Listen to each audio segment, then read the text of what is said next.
안녕하십니까. 미국 남가주 이야기 미남 이야기 시작합니다. 저는 케빈 백이고요. 네, 저는 제이장입니다. 네, 안녕하십니까. 안녕하세요. 오늘 저희가 공부하는 시간입니다. 공부하는 시간. 그래서 요새 이제 한인 분들이 경제적으로 많이 부유해지시고 해서 이제 그리고 소위 말하는 커머셜이라고 그러죠. 이제 인컴 프로퍼리나 뭐 인베스트먼트 프로퍼리나 커머셜이나 다 똑같은 말인데 그런 거에 많이 이제 투자를 하시고 계시고 또 투자를 계획하고 계신데 네, 그렇습니다. 저희가 그런 의도에서 이제 한번 싹 개념을 좀 잡아드리고 두 번째 이제 용어 설명을 좀 해드리고 또 어떻게 투자에 좋은 건지를 심층 분석해가지고 공부를 많이 해왔습니다. 저희도 나름대로 특히 장사님 공부를 많이 해오셨는데 시간이 좀 재미가 없을 거예요. 재미가 없는데 그래도 주위에서 들으시면 많이 유익하리라 생각이 듭니다. 이게 공부한다는 거. 그렇죠. 공부하는 시간입니다. 두 편이 될지 세 편이 될지 모르겠는데 한번 시작해 보겠습니다. 네네.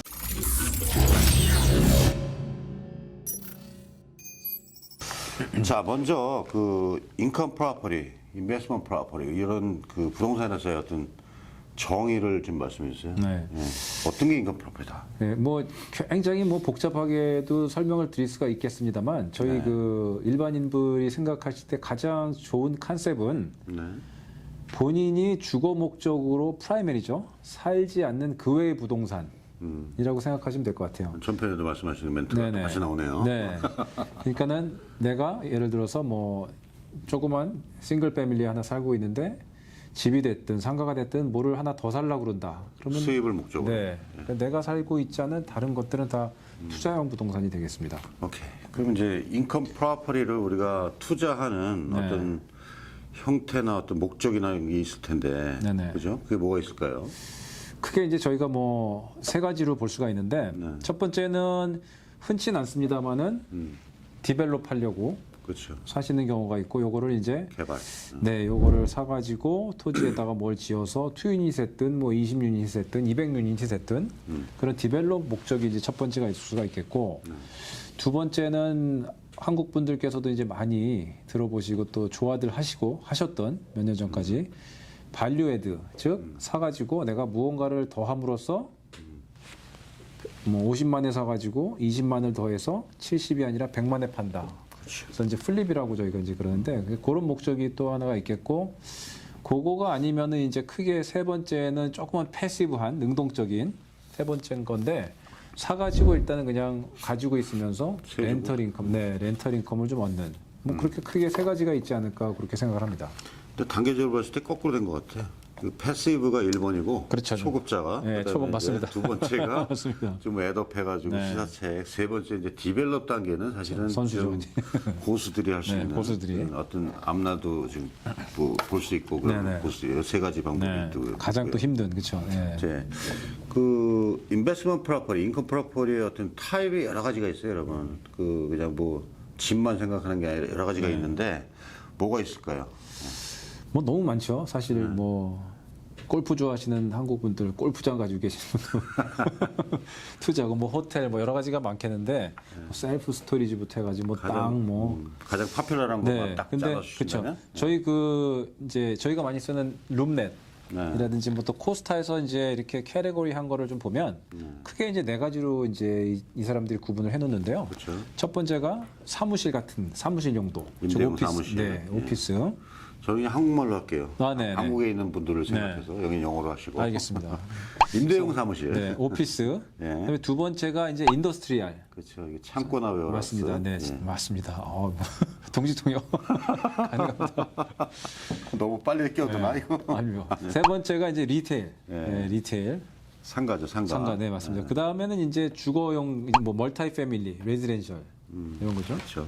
그렇게 해서 네 가지. 미국에서는 한국에 뭐라고 다가구 주택이라고 그러나요? 근데 여기는 뭐 2유닛, 4유닛, 뭐 16유닛, 아파트 뭐 이런 것들 다. 그래서 보통 그렇게 오피스, 인더스트리얼, 리테일, 그 다음에 뭐 멀티 패밀리 내지는 레지던셜 인컴 이렇게 이제 크게 네 가지로 구분을 하고 가장 파퓰러하죠 이런 것들이. 가장 이제 저긴데 보편적인데 뭐 아까 말씀하셨듯이 집 하나 더 사서 그 수입을 받는 것도 인컴 프로퍼리고. 그렇죠. 자, 오피스도 이제 규모에 따라서 또 그 클래스에 따라서 여러 가지 그 우리가 구분을 하는데, 네네. 뭐 어떻게 구분하는지 그 사이즈에 따라서 구분을 어떻게 하고 또 이런 것들 설명드릴게요. 네네. 이게 좀 어떻게 보면은 디테일한 얘기여서 일반 그 보시는 저희 시청자분들께서 이렇게까지 뭐 디테일하게 나누실 필요는 없는데요. 어느 정도 컨셉은 가지고 계시면 또 도움이 많이 되실 공부 것 많이 같아요. 하면 좋죠. 네. 그다음에 또 에이전트들 만나서 이 말이 통하면 좋지. 그렇죠. 또 요거를 오피스 아까 이제 4개의 큰 캐테고리를 말씀드렸는데 첫 번째 그 오피스도 또 이렇게 보냐 저렇게 보냐에 따라서 여러 가지 또 구분이 될 수가 있는데요. 예. 일단은 뭐 높이에 따라 가지고 많이 쓰는 하이라이즈다, 뭐 로우라이즈다, 미드라이즈다 이렇게 이제 통상 얘기를 하고요. 또 위치, 로케이션에 따라 가지고 센트럴 비즈니스 디스트릭 중심 지역에 있는지 아니면 외곽 지역, 서버번에 있는지 또 이렇게도 구분을 하기도 하고 또 이제 사용 용도, 유수에 따라 가지고 제너럴한 오피스 유수가 있겠고요. 일반 사무실. 그리고 이제 제너럴한 유수면은 이제 그 안에 내부를 좀 공사할 때 저희는 이제 테넌 임프루먼이라고 그러는데요. TI. TI라고 하죠. 아주 제너럴하게 드라이월 좀 치고 전기 컨두잇 좀 내리고 셀링 좀 뭐 하고 바닥 좀 깔고 뭐 이런 제너럴한 TI가 있는 그런 제너럴 유수가 있겠고 아니면 또 유수에 따라서 좀 굉장히 스페시픽하게 예를 들어서 메디컬, 덴탈 오피스라든지 이러면 또 테넌 임프루먼트 안에 공사도 좀 틀려질 것이고요. 그렇죠. 그래서 그런 것도 있고 아니면 좀 플렉스 스페이스 일도 하고 또 뭐 어떤 이퀴먼트도 있으면서 오피스도 있고 그런 이제 인더스트리얼이나 테크니컬 유즈가 꼭 필요한 그런 사무실도 있을 것이고 그래서 유즈에 따라서도 좀 몇 가지 이렇게 구분이 되는 이제 그렇게 이제 볼 수가 있겠습니다. 한 가지 덧붙이면 이제 네. 미국에서는 그 모든 저기가 빌딩마다 주소마다 다 그 컨디션 유즈 퍼미션 CUP라고 그래가지고 그 요 빌딩은 뭐만 하게 돼 있고 뭐만 하게 돼 있으니까 그 에이전트나 이런 사람들 말을 확실히 100% 믿지 마시고 또 한번 시의 빌딩 세트나 이런 데 네. 가셔서 네. 그 이 빌딩의 용도가 이 장소의 용도가 뭔지 네. 알아보시고 투자하시는 것도 좋은 팁이 될 것 같습니다. 네네. 예. 자, 오피스를 또 이렇게 등급으로 내리죠, 그죠? 네네. 우리는 A야, 우리는 B야, 뭐. 점수 매기는 것처럼 예, 인생이 다 이렇게 등급이 다 고기도 뭐 그런데요. A뿔 뭐 이렇게. 고기까지도. 예. 점수 학교 다닐 때 학점도 그렇죠. 네. 다 등급이야 우리는. 아, 예. 사람만 등급을 매기지 말았으면 좋겠습니다. 네. 그래서 그 빌딩은 또 A, B, C 이렇게 나누죠.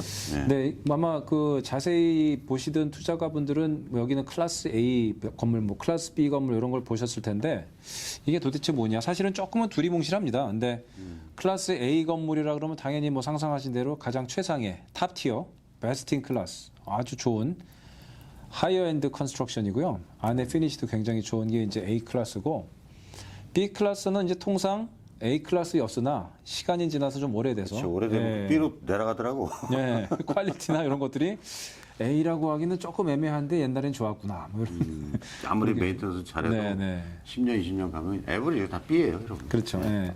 그런 게 이제 뭐 굳이 지역을 얘기하면 좀 그렇습니다. 뭐 베버리힐스 아주 아니면 센트 이제 LA 쪽에 뭐 센츄리시티라든지 이런데 이제 아니면 또 신축 빌딩. 네, 신축 새 빌딩. 예. 그런 데가 이제 A라고 치면 B는 이제 뭐 얘기해도 되나요? 한인타운에 한인타운 것도 모든 뭐 이번 윌셔가 빌딩이 네. 다 대부분 B죠, 그죠?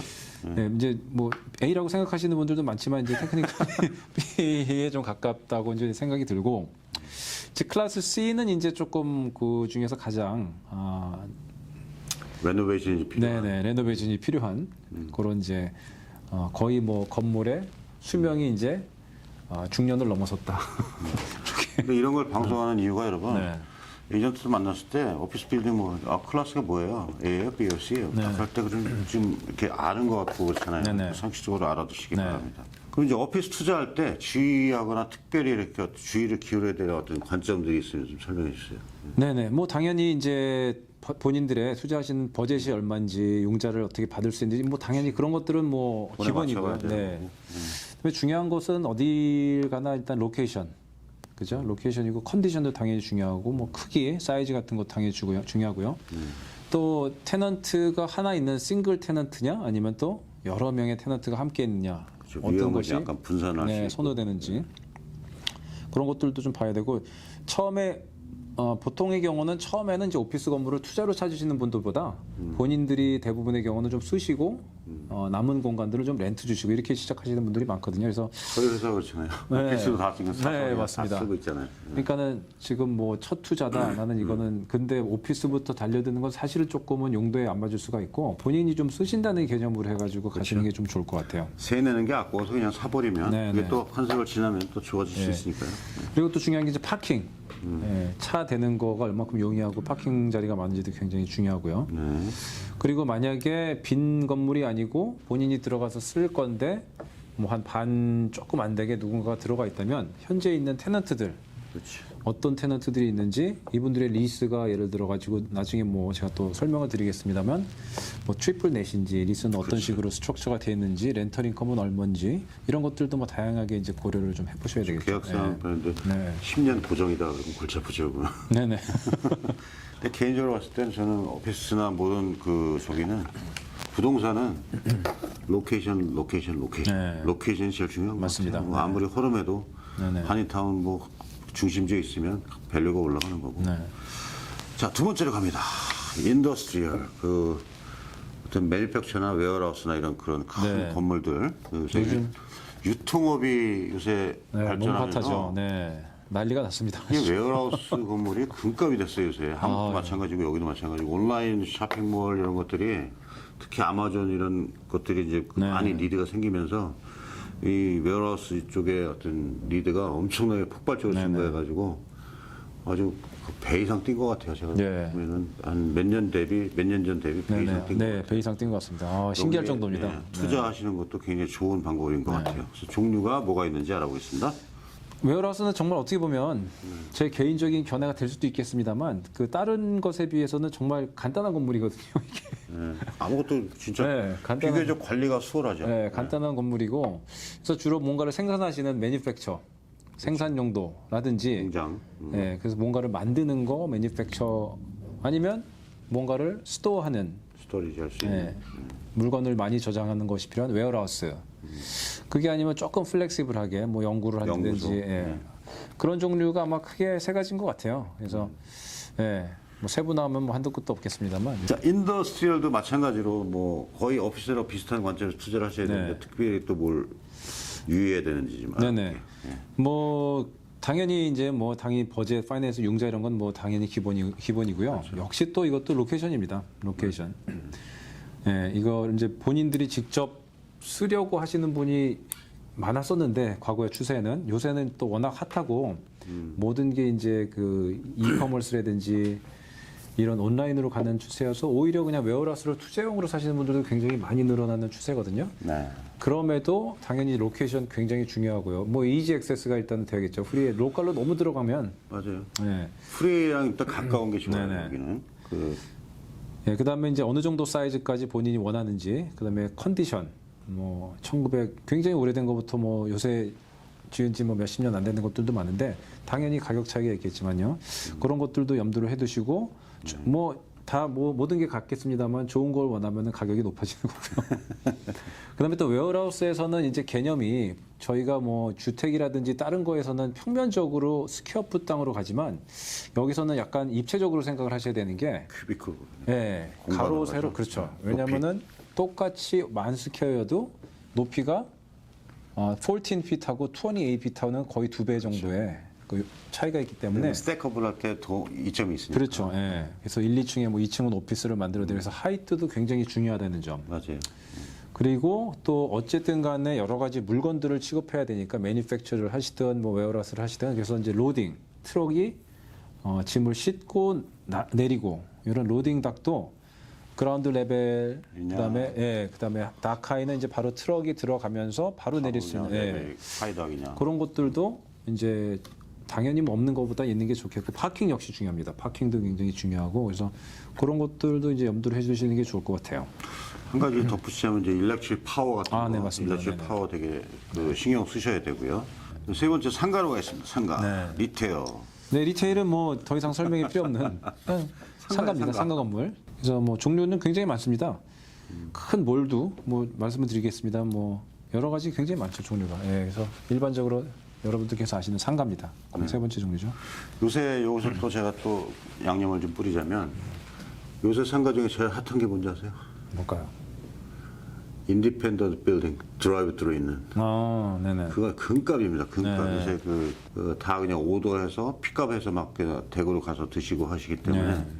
그거 찾는 그 손님들이 굉장히 많이 계시다는 거. 네. 또 투자할 때 유의사항 말씀해 주시죠. 다 비슷비슷하네요. 네, 다 비슷비슷합니다. 그래서 뭐 리테일도 방금 이제 말씀하신 것처럼 그 하나 있는 이제 싱글 테넌 STNL 뭐 이렇게 많이 말씀을 하실 거예요. 그 부동산 하시는 분들이. 그래서 싱글 테넌 넷 리스부터 해가지고 뭐 엄청나게 큰 메가몰부터 다 리테일이 되겠고요. 리테일은 또 당연히 로케이션 뭐 한 얘기 또 하고 한 얘기 또 하고 그러는데요. 100번 얘기해도 네, 로케이션도 그렇고 부족하답습니다. 그 외에 예, 똑같고 컨디션도 당연히 중요하겠고 리스가 중요할 것 같아요. 리스. 예, 리스 그렇죠. 그리고 또 이제 만약에 이거를 그냥 본인이 들어가서 비즈니스를 하는 게 아니라 있는 거를 갖다가 사신다면 테넌트 안에서 무슨 비즈니스를 하는지 요거를 잘 보셔야 됩니다. 이 비즈니스가 이 테넌이 3년 후에 없어질 비즈니스인지 사람이 꼭 가야만 되는 비즈니스들 그죠? 그런 비즈니스들이 있죠. 네, 그래서 뭐 한 6, 7개 테넌트가 있는 스트립몰을 예를 들어 사신다고 그랬을 때 이 비즈니스들을 쭉 검토를 해보니까 이거는 뭐 자나깨나 사람이 꼭 가지 않으면 안 되는 비즈니스를 가지고 있는 테넌트들 그 중에서도 특히 좀 잘 알려진 테넌트들 앵커 테넌트들이 좀 알려지는 게 있으면 더 좋겠고요. 근데 항상 뭐 그렇게 또 내 구미에 맞는 것만 있는 건 아니니까요. 그래서 그런 것도 중요하고 당연히 뭐 인컴은 중요하고 또 중요한 게 방금 아까 말씀하신 것처럼 리스가 어떤 종류가 있는지 어떤 경우에는 주인이 하나부터 열까지 익스펜스들을 대줘야 되는 경우도 있고 어떤 경우는 뭐 하나부터 열까지 테넌트들이 다 부담하는 경우도 있고 그래서 이런 것도 중요하고 또 트래픽 인앤아웃이 얼만큼 그 안에 어쨌든 차들이 들어와야 되니까 용이한지 파킹은 어떤지 이런 것들도 좀 보셔야 되겠죠. 자, 네 번째 멀티 패밀리 가겠습니다. 네 번째가 네. 이제 어떻게 보면 굉장히 좀 많은 분들이 쉽게 생각하시고 선호하시고 또 그만큼 쉽게 다가갈 수 있는 네. 사람들이 주거하는 그렇죠. 예, 주거하는 투자용 세 주는 거죠. 예, 집사가 유닛들입니다. 예. 한국 분들 이제 유닛 그런데 유닛들이 이제 네 번째가 되겠죠. 다세대 주택. 예, 다세대 주택 맞습니다. 그리고 또 로케이션. 요것도 역시 뭐 계속 로케이션입니다. 로케이션이 어딘지가 중요한데 사실 근데 또 로케이션이라고 그래가지고 나는 베버리 힐스 꼭 이걸 말하는 건 그건 아닙니다. 아니죠. 예, 그래서 거꾸로 렌트가 잘 나갈 만한 지역에 있나 맞습니다. 예. 이런 걸 그러니까 말하는 어떻게 내 집보다는 아니면 또 뭐 교통도 좀 용이해야 되고 대중교통도 여러 가지 좀 로케이션이 우리 내가 살 집 로케이션하고 조금은 다른 각도에서 근데 제가 보셔야 되는 여러분들 손님들 만나보면은 네. 관리적인 측면에서 내 집하고 가까워야 된다고 생각하는데 그건 굉장히 초보적인 질문이에요, 여러분. 만약에 뭐 1시간 거리에 대학가에 있으면 1시간이라도 기꺼이 가야죠. 그리고 그럼요. 우리가 1년에 몇 번 가겠어요. 그렇죠. 근데 그것 때문에 집하고 멀다 그래서 투자를 꺼리는 거는 네. 지극히 초보적인 발상이니까 네네네. 내가 희생하더라도 그 로케이션이 좋은 데다가 투자하시는 게 좋습니다. 맞습니다. 그리고 또 집하고 예를 들어가지고 10분 거리다. 맨날 갈 것 같지만 이제 가지고 계시다 보면 정말 가기 싫습니다. 못 들어가요, 그리고 맘대로. 네, 가기도 싫고 제발 테넌트들이 나를 안 괴롭혔으면 제발 멀었으면 이런 생각들도 하시게 됩니다. 그래서 로케이션 중요하고 당연히 뭐 집 아파트의 컨디션 중요하고요. 또 이제 많은 분들이 얘기하시는 것처럼 정말 이제 건물이 잘 생겼는지 쉐입도 좀 중요하고 그것도 좀 중요합니다. 밖에서 봤을 때. 예. 뭐 사이즈, 주변 환경 이런 것들 다 중요하고요. 또 역시 뭐 이제 인컴이 되겠죠. 렌트는 잘 버티는지, 렌트는 어떤지. 그 다음에 또 렌트 컨트롤이 있는지 없는지 여부도 굉장히 사실은 중요합니다. 그리고 또 퍼밋. 한국 분들은 한국에 계시는 분들은 렌트 컨트롤이 뭔지 모르니까 잠깐 설명을 좀 한번 해주시죠. 네네. 렌트 컨트롤 요거만 가지고도 저희가 뭐 2시간 금방 가는데요. 개요만. 이 각 시에서 세입자들, 지금은 이제 뭐 주 개념으로도 번지게 했습니다만은 각 시에서 세입자들을 렌트 사시는 분들을 보호하기 위해서 어떻게 보면은 이제 보호 장치라고 볼 수가 있는데 그 골자는 이제 크게 첫 번째는 렌트를 올릴 수 있는 퍼센테이지를 어느 정도로 리밋을 두는 게 첫 번째. 씌워놓는. 그렇죠. 뭐 1년에 막 2, 30%. 근데 여태까지 1,000불 받았는데 렌트를 리스가 끝나서 2,000불 달라. 100% 인상이다. 이런 경우 없고요. 최소한의 경우 현재 LA 같은 4%에서 최대한 캘리포니아는 10%. 그 사이에서만 이제 왔다 갔다 할 수가 있고 그래서 이제 얼마를 올릴 수 있는지 여부와 그 다음에 내보낼 때, 뭐 주인 맘대로가 아니라 내보낼 때도 까다로운 조건들이 있거든요. 그래서 거의 못 내보냅니다. 결론적으로는 렌트 컨트롤이 있으면. 사실 LA 문제가 20년, 30년 전부터 사시던 분들이 네. 꾸준히 렌트 컨트롤의 어떤 관리를 받아왔기 때문에 네네. 현재 시세로는 한 3,000불 받아야 되는데 네. 1,500불만 내고 계속 사시는 네네. 분들이 많이 계시니까 맞습니다. 절대 안 나가시죠. 그런 건물들 사실 때는 좀 유의하셔야 됩니다. 네. 건물이 뭐 좋고 싸다 그래서 덜퍼덕 잡으시면 렌트 컨트롤에서 내 마음대로 이거 내보내지도 못하고 네. 올리지도 못하고 예, 그러니까, 그거를 내보내실 생각으로 사시면 안 됩니다. 쉽지는 않고요. 네. 가능한 방법들은 있습니다. 문의 주시면 친절하게. 돈을 많이 줘서 네. 네. 꼬셔가지고 맞습니다. 그다음에 이제 퍼밋이 이제 있게 졌는지 없게 졌는지 그런 LA가 많죠. 예. 왜냐하면 이게 왜 중요하냐면 LA 같은 경우는 한 에브리지로 4년에 한 번씩 하우싱 디파트먼트에서 인스펙션이 나와요. 그렇죠. 그 사람들이 쭉 보거든요. 물론 퍼밋 여부를 판단하는 건 아닌데 가끔 가다가 운없게 퍼밋이 없는 게 이제 발견이 돼서 사이테이션을 받는 경우가 있습니다. 그래서 퍼밋 여부도 좀 확인하실 필요가 있고 또 그 외 여러 가지 이제 지출 부분에 있어서 누가 내는지, 테넌트가 내는지, 주인이 내는지 뭐 이런 것들이 전체적인 관리하는 네. 거, 뭐 쓰레기라든지 물값이라든지 이런 네. 것들을 누가 내는지 이런 것에 대해서 이게 커머셜이라 그러면 안 되고 사람이 주거하는 커머셜은 아까 이제 상업용 커머셜에 비해서 자잘하게 따질 것들이 사실은 좀 어쨌든 주거하는 거기 때문에 자잘하게 따지고 좀 규제가 많은데 뭐 장단점이 있겠습니다만 그 반면에 공실률이 거의 뭐 항상 없고 잘 상업용은 한 번 나가면 이게 3달이 될지 6달이 될지 1년이 될지 이제 그런 장단점이 좀 있죠. 경기에 좀 민감하죠. 네네네. 그래서 그 오늘 인컴 프로퍼티에 대해서는 1편은 여기서 마치도록 하겠습니다. 2편에서 계속되겠습니다. 네. 고맙습니다. 감사합니다. 예.